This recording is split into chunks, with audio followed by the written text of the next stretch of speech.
All right, so we will be targeting the thoracic spine here. So kind of the erector muscles and the paraspinals that kind of work up your postural muscles. So we're gonna start off by just kind of hugging yourself, and we're gonna roll through these muscles in somewhat of a flexed position,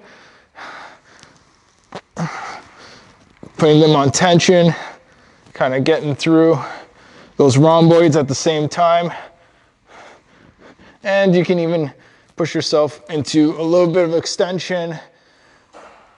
A lot of us are in that flex position throughout the day, so it's a good way to kind of offset the faulty biomechanical patterns.